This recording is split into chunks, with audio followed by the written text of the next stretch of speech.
Hi, this is Jason, and on this Tinker Tuesday, I'm going to show you a demo for an experiment where you have individuals tag tweets for sentiment. So on the left-hand side of the screen, we're going to have the tweet, and on the right-hand side of the screen, we're going to have a survey. And this time the survey is going to be built in volunteer science rather than Qualtrics, just as a way to show you how to create surveys on volunteer science. So let's get started. Now, the base of this starts with the consumable system. So we have some tweets in our consumables, and I'll show you where those are here in a second. Consumables, and I use this tweet demo. And here I have 5 tweets, just their Twitter IDs. Let me see if I can look these up quickly. Here we go. Here's a status. Oh, you know what? I don't know if I'll be able to do this or not. Oh, no. Let me see if I can. So these are actually tweets from the White House. I chose these because I figured they would not get deleted. So I think that this should work for a while. My big concern is that you wouldn't be able to rerun this later on. So let me just. This is one of the tweets. This is actually a small video, so you'll actually be able to see the video playing as well.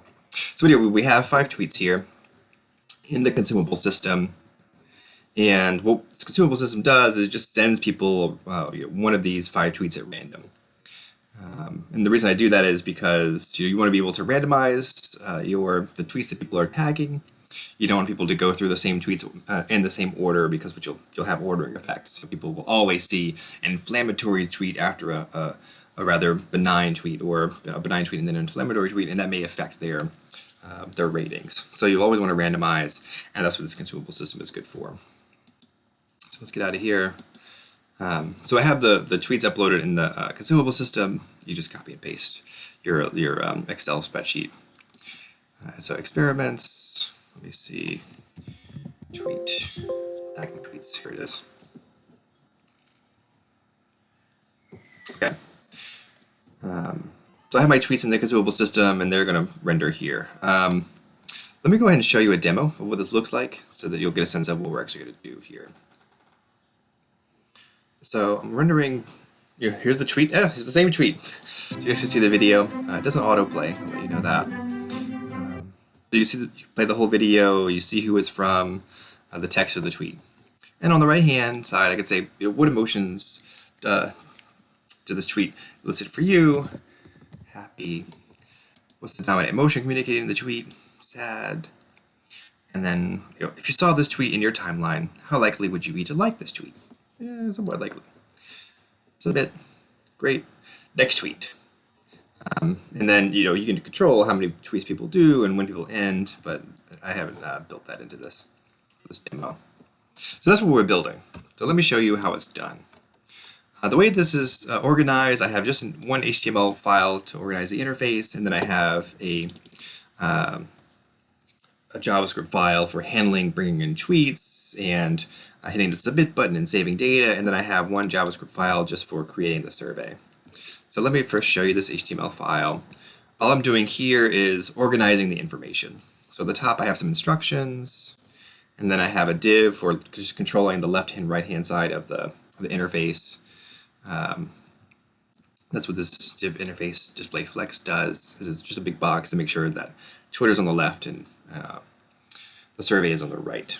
So on the left hand side, this consumable box is the Twitter box, and then there's actually a specific div for the tweets. On the right hand side, there's a container for the survey, a box for the survey, and then the survey itself. And these 3 divs are really meant to help the survey be centered on the screen, vertically and horizontally. That's why there's 3 layers there. And then there's this button where on click, we save the data. And I'll define that in just a second. So for the first thing I'm going to show you is just the logic of the experiment. So this consume.js. You'll notice there's a tweet.js, which has been deactivated. It's an old code snippet. Okay, so consume.js, this is the core file, the core engine of the study. We create a couple of variables up front. One's called consumed, and that's just where the Twitter ID is going to be stored. And we'll need that in a couple of different functions. So I created as a global variable up top. Same thing with survey output. This is where we'll list the actual kinds of questions we'll need to get saved. And you'll see that in a second. But again, that's a global variable so that we can use it in a couple different functions. Okay, so when this function or when the study starts, we call the initialize function as always. And the first thing we do is we call this get tweet function and the get survey function. And all these do is they create the tweet and they create the survey. So the get tweet function begins by saying empty out the tweet box div. So if there is a tweet already there, so if you say this is the second or third or fourth tweet that the people are doing, the first thing you want to do is just delete the old one. So we'll delete it, and then we call this get consumables. And the get consumables, if you recognize tweet demo, is just grabbing that list of tweets and telling me to get from set one tweet. If I wanted to get 5 tweets at a time, I could. You could just change this to 5 here on line 18, and it would get you 5. And then we define what happens when you get that one tweet. So in this case, the one tweet is going to be saved into the consume variable. See, based on this function, we call it data. So it comes out as data. It'll come out as a list, but this is a list of one thing. So the 0th item in the list is consumed. And then I want to run a function called show tweet on consumed. And show tweet right here, the next one, is just rendering the actual tweet. So I empty the tweet box, I get the tweet from the consumables, and then I show it. And so the showing actually uses the Twitter widgets, which if you just call twttr.widgets, should render the tweet. We already have the Twitter package installed natively on Volunteer Science, so you can just call this. And what Twitter.widgets does is it will actually show a tweet in a nice Twitter format like you saw, as opposed to just grabbing raw data, and then we'll show it. So all you do is you say Twitter widgets, give it the Twitter ID. In this case, it will be the consumable. So you can see show tweet consumed. You pass it to the consumable, or the Twitter ID that was consumed. You tell it the TID, and then you tell it that you want to attach it to this tweet box element, which is this thing here on line 5 in the HTML file. Switching back over, all this does is it gets the tweet based on the ID that you want and then renders it in the tweet box. And that's it. That's all you need to do to show a tweet in a nice way. There's a couple of other nice things that you can do to affect some of the ways that the tweet is shown. If you want to look at the Twitter API documentation for these widgets, they'll show you. You can find it there. All right, the next thing we're going to do is we're going to create the survey. We do a little control here on this side as creating the questions and saving the stuff, but on the survey.js is where we actually do the heavy lifting of creating the survey and saving the data. So I'll walk you through the logic on this one, and then I'll show you how to do it in the survey. Survey.js. So this first function, well, let's start here. First, we're going to create a list of emotions. This is going to be for a drop-down menu. So it's easiest just to go ahead and create a big list on your own and then try to pass it in here, as opposed to trying to create a really long list and then have this really long function statement. So I just create it separately here. This is the actual sort of organizer for the survey. So what we're doing here is, for every type of question we want to add, we run the function for it, which is going to be defined in survey.js. So bear with me. So this is going to be our text box function. I'm going to call it question 1, and then the question that we're going to ask is, what emotions does this tweet elicit for you? And that'll run tweet text box in the survey.js file, which I'll show you in a second, and that'll create a text box for us. Next, we're going to create a dropdown. We're going to name it question 2, and then it's going to be, the question is, what is the dominant emotion communicated in the tweet? And then we're going to add this emotions list. And that'll get added as a list of drop-down options. And finally, we have a single choice survey item, which is just a radio button, so you only choose one option. Call it question 3. The question is, if you saw this tweet in your timeline, how likely would you be to like this tweet? And then we pass the options. Not likely, somewhat likely, very likely. The way this is built, you could have 20 options for people to choose from. All you have to do is just list them out, and it would work. The last thing, most importantly, you want to have the survey output variable define manually. So you say text box, drop down, single choice.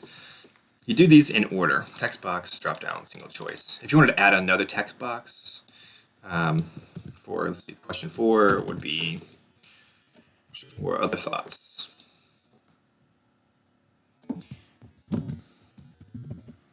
Other thoughts? You just do text box, and that would work. So as long as you maintain that order. So that's it. That's sort of the core of creating the survey. Again, all of the heavy lifting is in survey.js, which I'll show in a second, but that's the core of it.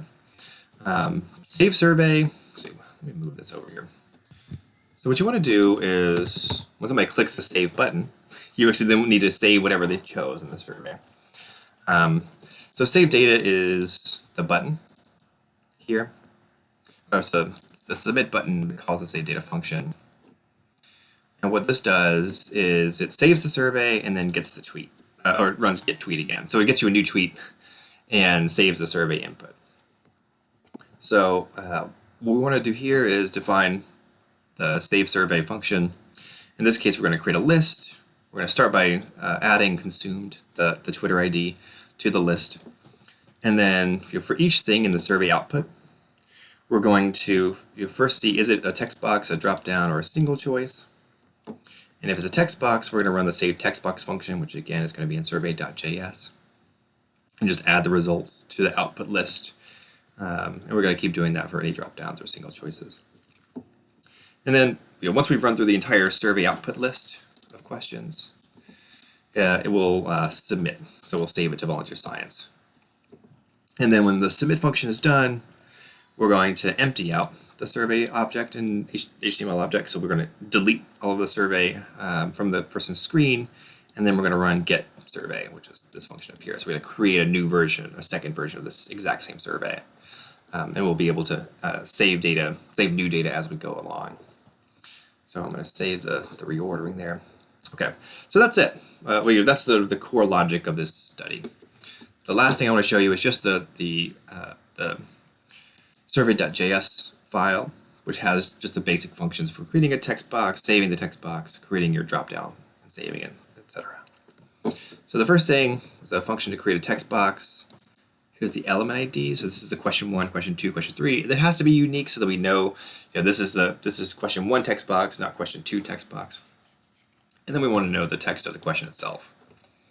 The way this works is we first just add some basic HTML so that we have a place to put in the question and the response box. We add the question itself. So this is you're adding the text of the question to the element's header, which is created up here.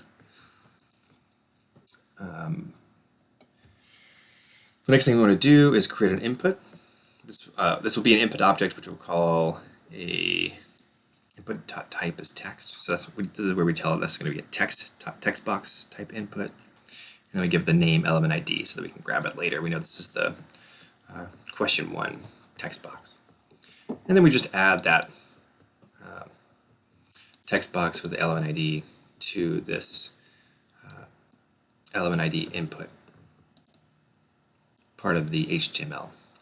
So we create a new HTML snippet here on line 7. We add the question to that snippet, and then we create the text box, lines 11 through 13, and then on 14 we add that text box to the HTML snippet. That's it. To save the text box, we'll need the question number. We want to know whether it's the first, second, or third question. So we can add it to the question so we can tell it the right thing to point to. And then we're going to save the response. So response is just grabbing that input box, again, element ID input. So it's question 1 input, question 1 input. And then .val just grabs whatever's in that text box. And it's just going to return that response. So whatever's in that text box gets returned from the save text box function. Next one, single choice. Same deal. We create an HTML object. We create an HTML snippet. We add the question text to it. And then in this case, what we're going to do is we're going to create a table of options. So the next thing we do is we create a table. And then for the options, so remember we have these options, I think it's not likely, somewhat likely, very likely. For each of the options, we want to create a new input. This input's going to be a radio button. We're going to use the not likely, very likely options text for its value and its name, so that we can reference it and get the value out of it. And then we're just going to add a little row for that text box, or for the radio button. And in that row, we're going to add the text itself, and then choices is the button itself. And then we're just going to end the row. And we're just going to keep doing that for every option. So, big picture, create the HTML element, add the question to it, and then we're going to create a table where each row in the table is the option plus the radio button. And that's all we're doing here with single choice. If you wanted to make this multiple choice, you would just change radio to multiple, I think, or checkbox. I can't remember off the top of my head. I believe it's checkbox. But you just change line 39 here, so it's not radio, it's, I think, checkbox. And that would allow people to check multiple options. But you'd also then have to change the function to save single choice. You create a separate function. I would just create a separate function for saving multiple choice. But the way you do it here is you take your question number. You grab the right element, so you know which table of radio buttons you need to select from. You do line 54 just selects. You grab all of the these choices where it's actually checked. So this is element ID choices. This is question 3, I think, actually. So for all of question 3 choices where it's a radio box, a radio button, and it's checked, which is what this function or this little bit of code means, then get it. In this case, because it's radio, we know there can only be up to one thing selected. So if there's one thing selected, we want to return its name. The selected thing gets a list of every selector all means that I get a list of everything that's checked. In this case, there's only one thing checked, because it's a radio button, and I grab the 0th element if there's something checked. If there's not anything checked, then I want to return none. And that just lets me know that they didn't select it. And if you wanted to pop up a message that says, oh, there's an error, you need to fill in this, answer this question, this is where you would put it. You put some sort of alert. I think it's alert. Literally alert. Please respond. So the way this is built, it wouldn't stop the study from saving the data and moving on to the next one. You'd have to re-engineer this a little bit to make that actually prevent people from saving data. Okay, the last thing I want to show you is this drop-down. Again, starting with element ID, the question text, and the options that people can select for their drop-down. Again, creating the HTML snippet, adding the question to it, and then in this case, from this point down, we're going to, for every option, we're going to add it to the drop-down menu, which in this case is called a selector or a select object. So select is this drop-down type, and then we're going to create a bunch of responses for it. So for X in our options, so our list of drop-down choices, we're going to create a new option object, which is just a nice handler for drop-downs. The value, name, and the text are all just going to be the text of the option itself. So options is a list. X is just the number in the list. So option 1, option 2, option 3. So it starts at 0. So option 0, option 1, option 2. And then lastly, we're going to add the choices to the selector. So we create a little we create a selector, and then we create a choice, and then we add that choice to the selector. And then at the end, we add the selector to the HTML snippet. So remember, selector is just the drop-down box. We create the drop-down box.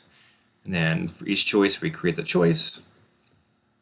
And then we add that choice to the drop-down box. And then once we're done adding all of the options to the drop-down box, we add that drop-down box to the HTML snippet. Lastly, to save the drop-down data, here's function 85, or line 85, function save drop-down. Get the question number, make sure you point to the right one. Line 89, make some space here. Line 89 here, we just grab the response.